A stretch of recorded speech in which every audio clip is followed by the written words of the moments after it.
जो पीपल के वृक्ष में सरसों के तेल का दीप लगाता है उसको शनि कभी परेशान नहीं। पिपलेश्वर महादेव का नाम लेकर तो ऐसा लगे कि ये शरीर का रोग तो समाप्त हो ही नहीं रहा, एक ना एक रोग चल ही रहा, ये रोग समाप्त होने का नाम ही नहीं ले रहा, समाप्त ही नहीं हो रहा, ये तो समाप्ति की ओर जा ही नहीं रहा। फिर पिपलेश्वर महादेव का नाम लेकर, पिपलेश्वर महादेव का नाम लेकर कुछ भी मीठा जो बना सकते हो, हलवा बना सकते हो हलवा, सीरा बना सकते हो सीरा, खीर बना सकते हो खीर, चूरमा बना सकते हो तो चूरमा, लड्डू बना सकते हो तो लड्डू, जो तुम घर में मीठा बना सकते हो उसका केवल 7 ग्रास का अन्न। कितने ग्रास? जम के बोलो जरा। 7 ग्रास। 7 ग्रास मतलब 7 कोर, 7 ग्रास का अन्न एक पात्र में ले लो और पिपलेश्वर महादेव का नाम लेकर किसी भी शिवालय में, शंकर के मंदिर में जाकर एक बेलपत्र रखकर उस जो प्रसाद तुम बना कर ले गए और जो तुम भोग बना कर ले गए उसका स्पर्श कर कर पिपलेश्वर महादेव का नाम लेकर शंकर को उस भोग को रखकर, बेलपत्र रखकर शिव जी को 7 बार एक ही लोटे का जल, केवल एक लोटे का जल 7 बार उत्तर की ओर मुख कर कर दक्षिण में खड़े होकर शंकर के शिवालय पर 7 बार एक ही लोटे का जल 7 बार थोड़ा थोड़ा कर कर उसको गिरा देते, शिव जी के ऊपर चढ़ा देते 7 बार। बाद में जो प्रसाद पर आपने बेलपत्र रखी है उसी बेलपत्री को उठाकर शंकर के शिवलिंग पर चढ़ा दो। बाबा को प्रणाम करिए, बाबा मेरे शरीर का रोग समाप्त नहीं हो रहा, गोलियां खा रही हूँ, दवाई खा रही हूँ, कुंदकेश्वर महादेव का नाम लेकर दवाइयां ले रही हूँ, पर कभी घुटना, कभी कमर, कभी आंख, कभी थायराइड, कभी कुछ, कभी बीपी, कभी शुगर, कुछ ना कुछ चल ही रहा है। बाबा अब आपको संभालना, किसी भी दिन पिपलेश्वर महादेव का नाम लेकर वो चढ़ी हुई बेलपत्री लियाओ, प्रसाद लियाओ, घर पर आने पर जैसे ही घर के अंदर प्रवेश करो सबसे पहले बेलपत्री को चबा चबा कर खा लो, फिर वो जो प्रसाद है उस प्रसाद को 7 गांठ से थोड़ी थोड़ी देर में 7 बार में उसको खा लेना।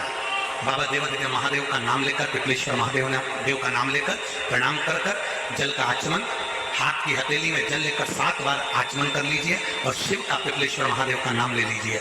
धीरे धीरे 15 दिन लगेंगे और 15 दिन में बीमारियां अपने आप कम होना प्रारंभ हो जाएगी और बाबा आपका हाथ पकड़कर आगे बढ़ाएंगे। कि बीमारी खत्म ही नहीं हो रही, कभी पाँव में दर्द आ गया, कभी कमर में दर्द आ गया, कभी पीठ में दर्द आ गया, कभी सिर में दर्द आ गया, कभी आंखों में तकलीफ हो गई, कभी दमा चलने लगा, सांस चलने लगी, कभी डॉक्टर को दिखाया तो थायराइड हो गया, कभी मालूम पड़ा कि मेरा कोई ब्लड कम हो गया, कोई प्लेटलेट कम हो गई, कोई कुछ हो गया, कोई कुछ हो गया। डॉक्टर को दिखाओ, डॉक्टर जो दवाई दे कुंदकेश्वर महादेव के नाम से उसको खाओ। पीपल की जड़ में इत्र का जल, भगवान पीपल देव, पिपलेश्वर महादेव का स्मरण कर कर पीपल की जड़ में अगर जल चढ़ा रहे हैं और मान लो शरीर में कोई कष्ट हो गया है, शरीर में कोई रोग हो गया है, कोई मालूम पड़े ये हाथ 4 दिन से दुख रहा है या 4 दिन से ये नस दब गई है या ये कमर दब रही है, तो आप 2-4 दिन कर देखो। कलश के अंदर जल, जल में इत्र का थोड़ा सा भाग, पीपल की जड़ के नीचे आप उसका सिंचन करिए पिपलेश्वर महादेव के नाम से। उस जल को थोड़ा सा भाग लेकर आ जाओ उसी में से जो चढ़ाया है और उस स्थान पर जहाँ कष्ट है उसको लगाना। अपन इस दरिद्रता से मिलने के लिए पीपल के पेड़ के नीचे आए हैं। हिंदू धर्म में ये दिन पीपल के वृक्ष के लिए पूजनीय होगा। जो भी शनिवार के दिन पीपल के वृक्ष की पूजन करेगा, दूध चढ़ाएगा या मिष्ठान का भोग लगाएगा, लक्ष्मी और नारायण उसके घर में प्रवेश कर जाएगा। लक्ष्मी और नारायण उसके घर में प्रवेश करेगा, इसलिए नियम बनाया। कौन से दिन? शनिवार। लक्ष्मी जी बोली नारायण आपने तो एक दिन का वार लिख दिया, शंकर जी ने 7 वार बनाए हैं, रविवार, सोमवार, मंगल, बुध, गुरु, शुक्र और शनि, ये शिव जी ने बनाया। अब एक दिन आपने अपना बना लिया, बाकी के दिन अगर कोई पीपल के वृक्ष के नीचे आएगा और यहाँ तो दरिद्रता बैठी है तो उसका क्या होगा? भगवान नारायण बोले सुन दरिद्रता, तेरे से एक विनती है, अगर कोई भी मनुष्य इस पीपल के पेड़ के नीचे अगर 7 दिन में आता है और उसके हाथ में अगर कोई सामग्री होती है तो तू उसके घर में प्रवेश नहीं करेगी। नियम में पीपल के वृक्ष का या तो पानी का लोटा लेकर जाओ, कुंकू का चोपड़ा लेकर जाओ, शक्कर लेकर जाओ, या पेड़ के नीचे चींटी को डालने के लिए आटा ले जाओ, और खाली हाथ पीपल के वृक्ष के नीचे कभी मत जाओ, कभी नहीं जाओ। खाली हाथ जाओगे तो दरिद्रता तुम्हारे घर में प्रवेश करेगी। दरिद्रता उठकर खड़ी होकर बोली, नारायण तुमने अपनी मनमानी करी है, एक दिन मुझे भी मेरा चाहिए। भगवान ने कहा बोल कौन सा दिन चाहिए? दरिद्रता कहती है रविवार के दिन इस पीपल के वृक्ष के नीचे मैं दिन भर नृत्य करूं, इसमें रहूं, और जो यहाँ आए रविवार को मैं उसके घर में प्रवेश करूं। भगवान ने कहा ठीक है। दरिद्रता रविवार का दिन एक ऐसा दिन रहेगा जिस दिन तू इस पीपल के वृक्ष के नीचे नृत्य करेगी, और जो आएगा इस पीपल के वृक्ष के नीचे तो उसके साथ प्रवेश करेगी। मैंने तुझे वर दिया। इसलिए हमारे यहाँ केवल पीपल का वृक्ष अगर दीवार में भी लग जाता है ना, किसी की फैक्ट्री की दीवार में, किसी के घर की दीवार में पीपल का वृक्ष अगर लग जाता है, पीपल का पौधा लग जाता है, उसको कितना भी तोड़ लो वो वापिस लग जाएगा। फिर तोड़ोगे फिर लग जाएगा। अगर पीपल के पौधे को तोड़ना है तो केवल रविवार का दिन एक नींबू, एक मिर्ची और बमूल का कांटा, ये 3 चीजें रखने के बाद में आधे घंटे बाद रविवार के दिन पीपल के पेड़ को उखाड़ कर फेंक दो। दूसरी बार कभी पीपल दीवार में लगता ही नहीं है, कभी नहीं लग सकता। केवल एक रविवार का, केवल एक संडे, इतवार का। घर में दीवारों पर अगर पीपल लग भी गया है, इसलिए पीपल के वृक्ष को उखाड़ने का, अगर घर में पीपल लगा हुआ है या पीपल का पौधा हमारे घर में लग गया, उसको उतारना, निकालना, लगाना, तो पीपल के वृक्ष को अगर निकाला जाता है तो रविवार के दिन, और अगर पीपल के वृक्ष को कहीं लगाया जाता है तो सोमवार के दिन या मंगलवार के दिन, बुधवार के दिन, इन दिनों में लगा सकते पीपल के वृक्ष कहीं लगाना। शनिवार का दिन एक ऐसा दिन होता है जिस दिन पीपल के वृक्ष को कहीं जाकर लगाया नहीं जाता, क्योंकि शनिवार के दिन पीपल के वृक्ष के नीचे लक्ष्मी रहती है। हम अपने हाथों से अगर पीपल का वृक्ष किसी दूसरी जगह पर शनिवार को रोपित करते हैं तो हमारे घर की लक्ष्मी अपने घर से छिन्न होकर चली जाती है। इसलिए शनिवार के दिन पीपल लगाया नहीं जाता, किसी के घर जाकर उसको वापस पलटा नहीं जाता। लग गया उसको। प्रभु मेरी धर्म पत्नी को कहाँ रखूं आप बताओ? वो तो जहाँ यज्ञ होता है, अनुष्ठान होता है, दान होता है, पुण्य होता है, सत्कर्म होता है, वहां जाने को तैयार नहीं। आप कर लूं क्या? भगवान ने बोला एक काम करो। दुर्वासा जी बोले जिसके यहाँ रात्रि में बर्तन झूठे पड़े रहते हो उसके घर में इस दरिद्रता को लेकर तुम प्रवेश कर जाना। जिसके यहाँ रात्रि में बर्तन झूठे पड़े हो वहां लेकर प्रवेश कर जाओ। दूसरी जगह दुर्वासा जी बोले जो स्त्री घर में दोपहर के समय पर सो रही हो उसके घर में इसको लेकर प्रवेश कर जाएगी। जो स्त्री दोपहर के समय में घर पर सो रही हो इस दरिद्रता को लेकर प्रवेश कर जाइए। तीसरा, जिसके यहाँ पर दरवाजे पर कांटे वाले पौधे लगे हों उस घर में इस दरिद्रता को लेकर प्रवेश कर जाइए। दरिद्रता कितनी सुंदर बात कही है। दाता और विधाता कौन कौन? दाता और विधाता। लक्ष्मी और दरिद्रता के सगे भाई हैं। कौन कौन? दाता और विधाता। दाता को फिटकरी प्रिय है, विधाता को नमक प्रिय। ये दोनों हमेशा लक्ष्मी को और दरिद्रता को दोनों को समझाते थे, दोनों में प्रेम बढ़ाते थे। आज भी हिंदू धर्म की रीति है। यहाँ तो ठीक है, जिसके यहाँ पर भी अगर थोड़ी सी भी परेशानी होती है, थोड़ा सा क्लेश होता है, अशांति होती है, लक्ष्मी नहीं टिक रही हो, काम नहीं बन रहे हो, बहुत प्रयास करा जा रहा हो और हमारा कार्य नहीं होता, तो क्या करते हैं? फिटकरी और नमक को पानी में डाल देते हैं और घर में पोछा लगा देते हैं। आप लोगों ने आजकल फेसबुक पे भी पढ़ा होगा, व्हाट्सएप पे पढ़ा होगा। तो क्यों लिखा उसमें? उसका कारण ही केवल रहता है कि दाता और विधाता की प्रियता। माता ख्याति के जो 4 बच्चे हुए उसमें जो 2 लड़के हैं दाता और विधाता, उसकी प्रियता उसकी पूर्णता। अब दुर्वासा जी बोले अपनी धर्म पत्नी को वहां लेकर, जहां कांटेदार पौधे लगे हों वहां पर लेकर प्रवेश कर जाइए। कांटेदार पौधों में उस दरिद्रता का निवास हुआ। पीपल के पेड़ के नीचे हम लक्ष्मी जी के साथ शनिवार के दिन आपसे मिलने के लिए आए हैं। शनिवार के दिन जो पीपल के वृक्ष के नीचे दिया लगाएगा उसके घर में कभी संपदा की कमी नहीं होगी। सारे दिन पीपल के वृक्ष के नीचे हमारा निवास होगा। आज भी नियम है, जिसको शनि लग जाता है एक काजल की डिब्बी ले लो और काजल की डिब्बी को 21 बार उतार कर उसको एकांत में जाकर जंगल आदि में एकांत में किसी पेड़ के नीचे इतना सा खड्डा खोद कर उसमें काजल की डिब्बी को डाल दो और मिट्टी से पूर दो, उस व्यक्ति का शनि समाप्त हो जाए। काशी विश्वनाथ का नाम लेकर काजल की डिब्बी को 21 बार उतार कर अगर काशी विश्वनाथ का नाम लेकर शनि वाले व्यक्ति को अगर पेड़ के नीचे दबा दे, शनि शनि उसको शनिवार के दिन जो पीपल के वृक्ष में सरसों के तेल का दीप लगाता है उसको शनि कभी परेशान नहीं करता। एक बात हमेशा ध्यान रखिएगा, मान लो अगर कोई भारी रोग ऐसा शनि महाराज के कारण हो गया हो, अच्छे काम करते करते उल्टे हो रहे हैं, होते किसी किसी के साथ में विपरीत परिस्थितियां आ जाती है, अच्छा करने जाओ बुरा हो जाता है, अच्छा कर्म करने जाओ बुरा हो जाता है।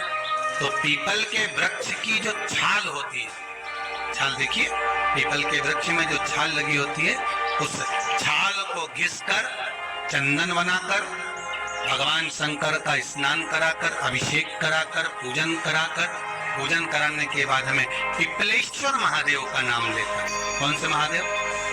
पिपलेश्वर महादेव का नाम लेकर वो जो घिसी हुई छाल होती है उस छाल का तिलक भगवान शंकर को लगा लो और उसी का थोड़ा सा भाग अपने कंठ पर मस्तक पर लगाना प्रारंभ कर दो। धीरे धीरे जो विपरीत दशा है वो सुधरना प्रारंभ हो जाती है। पर नाम याद रखना, पिपलेश्वर, जम के बोलिए पिपलेश्वर महादेव। एक देवता ऐसे हैं जिन्होंने दूसरे का हिस्सा खाने का प्रयास करा था और आज भी उस देवता से दुनिया डरती है। और उन्होंने दूसरे का हिस्सा खाने का प्रयास करा था तो शंकर भगवान ने उसको भी नहीं छोड़ा। कौन से देवता? वो बाल्टी में हर शनिवार को आते हैं आपके यहाँ। कौन से? शनि देव। उन्होंने क्या करा था? भगवान सूर्य नारायण ने अपने सारे पुत्रों को देखा, सारे पुत्रों,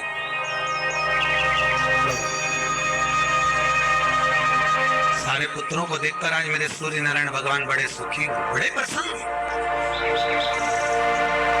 मेरा पुत्र शनि भी श्रेष्ठ है, मेरा पुत्र यम भी श्रेष्ठ है, सब ठीक है। आज भगवान सूर्य देवता ने अपने पुत्रों को बुलाकर कहा, आज मेरा मन कर रहा है कि मैं सारे लोगों का राज्य अपने पुत्रों को बांट दूं, सबको अपना अपना हिस्सा दे दूं। शनि महाराज जी को भी हिस्सा दे दिया गया। अब जब शनि महाराज जी को हिस्सा दे दिया तो शनि महाराज जी संतुष्ट नहीं हुए। दुनिया में ऐसे लोग बहुत सारे हैं जो संतुष्ट बहुत कम हो पाते। शनि देव के मन में संतुष्टि नहीं हुई। जब शनि देव के मन में संतुष्टि नहीं हुई तो शनि महाराज उसी समय पर अपने सारे भाइयों का हिस्सा बटोरने लगे, उस पर कब्जा करने लगे तो सूर्य देवता की आंख में जल भर गया। कितना तेजवान सूर्य नारायण, कितने तेजवान, कितना तेज भगवान सूर्य के पास में था। और शनि महाराज को देखकर आज रो रहे हैं। शनि महाराज ने अपने भाइयों के इस हिस्से पर क्या कर लिया? सूर्य नारायण भगवान की आंखों में जल भर गया कि मेरा पुत्र ऐसा कर रहा है। शनि को बुलाया सूर्यनारायण भगवान ने, समझाया और नहीं माना। किसी किसी की नियत होती है कि इसको इतना कैसे दे दिया, अम्मा ने इसको इतना कैसे दे दिया, पिताजी ने इसको इतना कैसे दे दिया, मैं तो कब्जा करूंगा, दुकान नहीं छोड़ू, घर नहीं छोड़ू, ये नहीं छोड़ू, वो नहीं छोड़ू। मत छोड़, एक दिन संसार छोड़कर जाना पड़ेगा। तब कहीं जमीन जायदाद छाती में बांध के ले जाएगा। नहीं माने तो सूर्य देवता ने अपने गणों को भेज दिया, जाओ जरा शनि महाराज को जरा हटाओ वहां से। शनि महाराज को गुस्सा आया और शनि महाराज ने उन सारे गणों को नष्ट कर दिया। सूर्य नारायण रो रहे हैं। भगवान शंकर की पंचायत में सूर्य देव भी है, मतलब शंकर भगवान के मित्रों की गणना में सूर्य आते हैं। भगवान विष्णु, सूर्य नारायण, शंकर भगवान, माँ दुर्गा, गणेश जी, ये पंचायत है ना शंकर की, शिव पंचायत। शिव परिवार में कार्तिकेय, गणेश जी, पार्वती जी, शंकर जी, नंदी, ये शिव परिवार। पंचायत में सूर्य देवता। सूर्य नारायण को रोता हुआ देखकर भगवान शंकर को बड़ा दुख हुआ। शिव जी ने पूछ लिया, क्या बात है, आप रो रहे हो? नारायण क्या हो गया? मेरा बेटा मानने को तैयार नहीं है। आप चिंता मत करो, अभी देखता हूं मैं जाकर। और भगवान शंकर ने जाकर तुरंत सूर्य नारायण भगवान के कहने पर शनि देव को जाकर समझाया। इतने में तो शनि देव आग बबूला हो गए। आग बबूला होकर शनि देव ने कहा, ए शिव, आप मुझे जानते नहीं हो? शंकर भगवान ने कहा, क्या जानना है ये बताओ, क्या जानना है ये बताओ। शनिदेव कहते हैं, आप मेरी दृष्टि को नहीं जानते। शंकर भगवान ने कहा, तू भी नहीं जानता कि तेरी दृष्टि खराब कैसे हुई? तेरी दृष्टि को श्राप किसका लगा है तुझे नहीं मालूम क्या? शंकर भगवान ने जब समझाना चालू करा कि देख शनिदेव, तुम तो कह रहे हो, तुम तो बोल रहे हो कि मेरी दृष्टि नहीं जानते। हम जानते हैं आपकी दृष्टि, मना नहीं है, जाना, पर आप नहीं जानते क्या? शिव जी जानते हैं। शिव जी ने कहा, मैं सब जानता हूँ। आपका विवाह करा सूर्य देवता ने, आपकी पत्नी घर में आ गई, आप अपनी पत्नी को देखते तक नहीं थे, इसलिए आपकी धर्म पत्नी ने आपको श्राप दिया कि जिस पति ने मुझ पर दृष्टि नहीं डाली, मेरे वो पति की दृष्टि कुदृष्टि हो जाए, जिस पे डालेगा वो बर्बाद हो जाए। शनि महाराज ने कहा, आप मेरी पत्नी की याद मत दिलाओ। शंकर भगवान बोले, शनि, फिर समझा रहा हूँ, हिस्सा छोड़ेगा कि नहीं छोड़ेगा? शनि बोले, नहीं छोड़ूंगा। शंकर भगवान ने उठाया, पीपल के पेड़ के नीचे ले गए और पीपल के पेड़ के नीचे शनि महाराज को उल्टा लटका दिया। 19 साल तक शनि महाराज को पीपल के पेड़ के नीचे शंकर जी ने लटका के रखा। अब बोल, 19 वर्ष तक शनि महाराज पीपल के वृक्ष में पीपल की जड़ पर बंधे रहे। बोले ही नहीं सी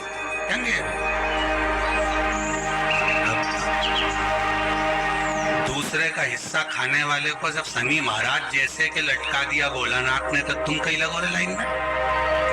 विचार तो करो। 19 वर्ष तक शनि महाराज लटके रहे, तब 19 वर्ष नेत्र बंद कर कर शनि महाराज ने शंकर की आराधना करी कि दुनिया में कोई ऐसा नहीं जो मुझे उल्टा लटका दे, केवल एक यही है जिनने मुझे लटकाया है।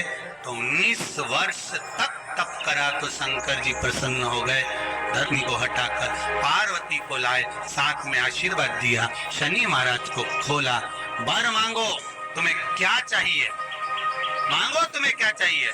शनि महाराज ने कहा, मांगूंगा कुछ नहीं, आप कर दे दीजिए। शंकर जी ने कहा, मैं तुम्हें दंड अधिकारी बनाता हूँ कि आप अच्छे और बुरे का दंड दोगे, आप अधिकारी बनकर बैठोगे, मेरा आशीर्वाद तुम्हारे साथ।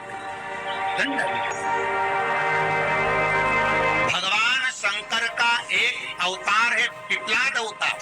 पिपलाद अवतार, जब दधीचि ऋषि की अस्थियां चली गई, उनकी धर्मपत्नी सुवाच ने देखा, मेरे पति को मार दिया गया, मेरे पति की अस्थियां ले गए राक्षसों का संहार करने के लिए, उनकी अस्थियां लेकर चले गए, मेरा पति चले गया। सुवाच गर्भ से थी, मरना चाहती थी, प्राण छोड़ना चाहती। शिव जी ने देखा ये तो अग्नि के ऊपर चढ़कर अपनी देह त्याग रही है। शंकर भगवान ने आकर कहा, रुक जा सुभाष, रुको, तुम्हारे गर्भ में बच्चा है, तुम्हारे गर्भ में बच्चा है, वो बच्चा मर जाएगा। अब इस बच्चे को जन्म देकर भी क्या करो? नहीं बेटा, तुम्हारे गर्भ में जो बच्चा है वो महाज्ञानी है। तुमने मुझसे प्रसाद के रूप में मांगा था, कहा था शिव जैसा पुत्र होना चाहिए, तो क्या तुम शंकर को नष्ट कर दोगे? मैं शंकर को जन्म दूंगी। सुभाष ने 2 पत्थर उठाए, अपने गर्भ पर मारना प्रारंभ करा। गर्भ पर मारा, बच्चे ने जन्म लिया। बच्चा 7 महीने का था। उस बच्चे को उठाकर पीपल के कोटर में रख दिया। पीपल की कोटर। एक गिलहरी पीपल के फल को लेकर आती थी, पिपलाद के मुंह में देती थी।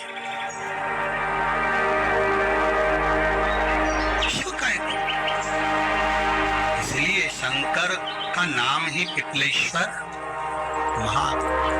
शिव का एक अवतार पिपलाद के रूप में हुआ है। तुम क्यों चिंता करती हो? तुम चिंता मत करो, तुम्हारा पुत्र जन्म दो तुम। और दिया जन्म सुभाष ने, उसके बाद प्राणों को त्यागा। और उस पीपल के कोटर में अगर भरण पोषण करने वाला कोई था तो वह देवाधिदेव महादेव था। फिर निवेदन करेंगे, माता के गर्भ में बच्चा रहता है, उसका भरण पोषण करने वाला मेरा देवाधिदेव महादेव है। अगर जन्म उसने दिया है तो मृत्यु भी वो देगा।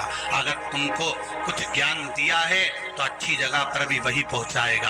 आप जो अभिलाषा लेकर आते हैं, बच्चे कहते हैं हमारी नौकरी नहीं है, सर्विस नहीं है, हम इस कॉलेज में पढ़ना चाहते हैं, हम इस जगह जाना चाहते हैं, हम इस पद पर जाना चाहते हैं, बस इतना याद रखना, तुम्हारा भाग्य बुरा नहीं होता। कभी भी याद रखना, संसार में जिसको भगवान ने जन्म दिया उसकी किस्मत कभी बेकार नहीं हो सकती। अगर भगवान तुम्हारी किस्मत बेकार होती तो जानवर बनाकर पैदा करता, इंसान बनाकर नहीं। किस्मत अच्छी थी इसलिए इंसान बनकर पैदा, जानवर बनाकर पैदा नहीं करा। अगर तुम्हारी किस्मत अच्छी थी इसलिए मनुष्य बनकर पैदा हुए हो, इंसान बनकर पैदा हुए हो, मानव बनकर पैदा हुए हो। भगवान को दोष मत देना कि भगवान ने किस्मत बेकार दी है। भगवान ने किस्मत अच्छी बनाई है, इसलिए तुझे मृत्यु लोक में जन्म दिया। भगवान ने भाग्य अच्छा बनाया, इसलिए तुझे शिव महापुराण की कथा सुनने का मौका दिया। नहीं तो भाग्य में नहीं होती तो कहां से मिल जाती? किस्मत अच्छी है तो भगवान फिर नौकरी भी लगाएगा, धंधा भी करवाएगा, सर्विस भी कराएगा, विवाह भी करेगा, शादी भी करेगा, मकान भी बनाएगा, जायदाद भी देगा, संतान भी देगा। उसने दिया है पेट तो भरेगा वही। हम काय को अपने माथे पर ले? मैंने इतनी पढ़ाई कर ली, मैं इंजीनियर हो गया, मैं ये बन गया, मैंने तो ये कर लिया, उसके बाद भी मैं घर में बैठा हूँ, मेरा छोरा घर में बैठा, इतना पढ़ने के बाद बैठा।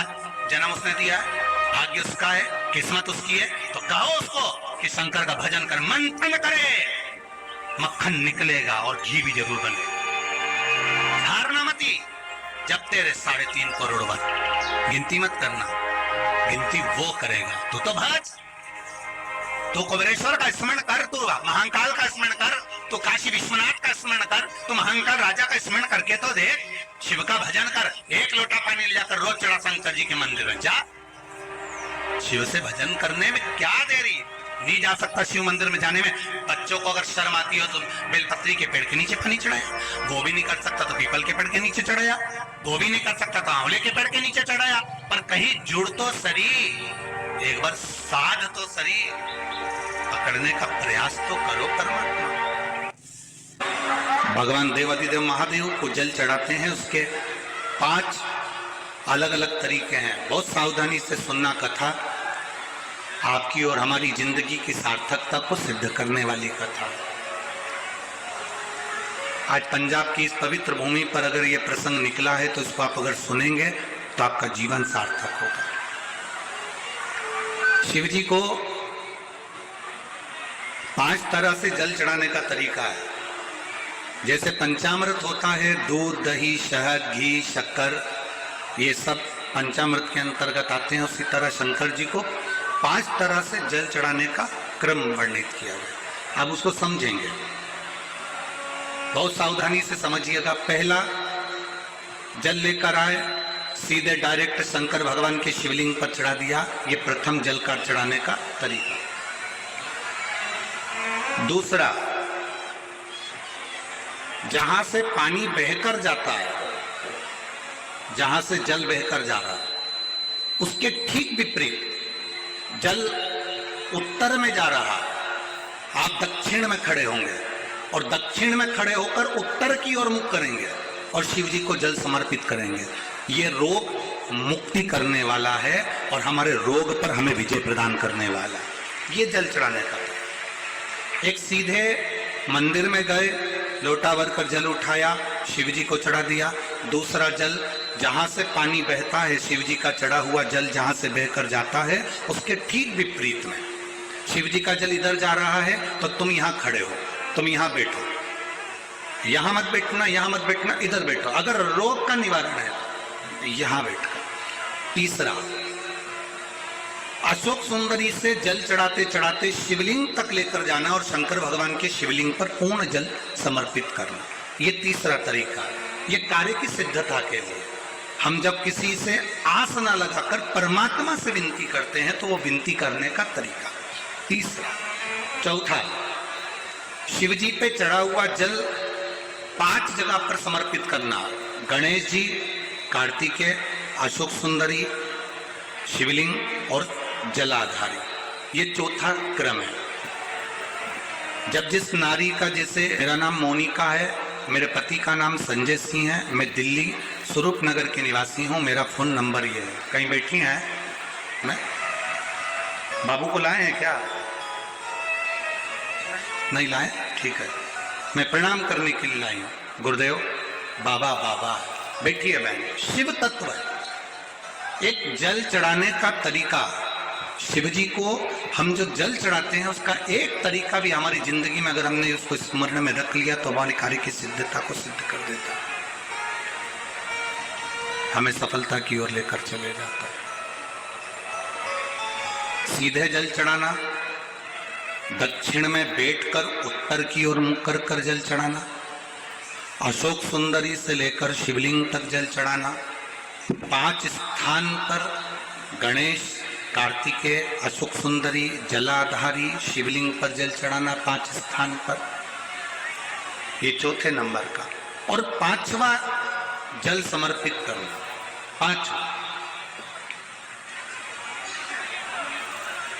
5वें नंबर का।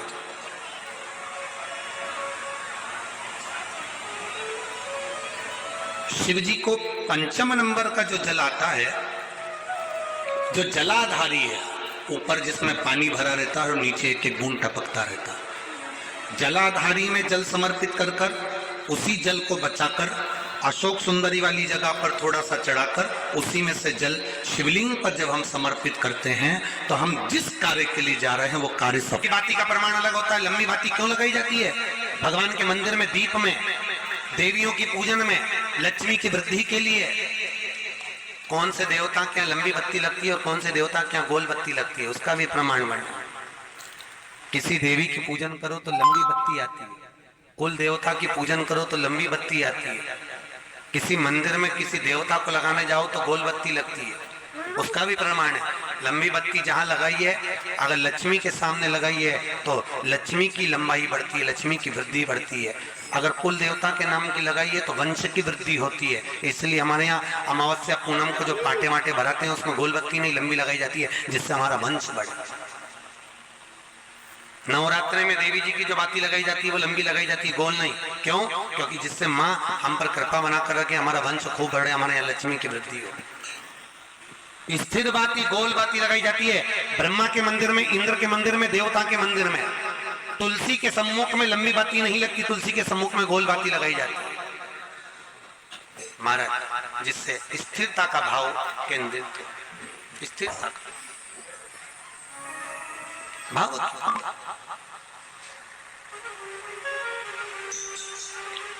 पीपल के वृक्ष के नीचे कभी लंबी बाती नहीं लगती, बड़ के पेड़ के नीचे कभी लंबी बाती नहीं लगती, आंवले के पेड़ के नीचे कभी गोल बाती नहीं लगती, आंवले के वृक्ष के नीचे लंबी बाती लगना चाहिए।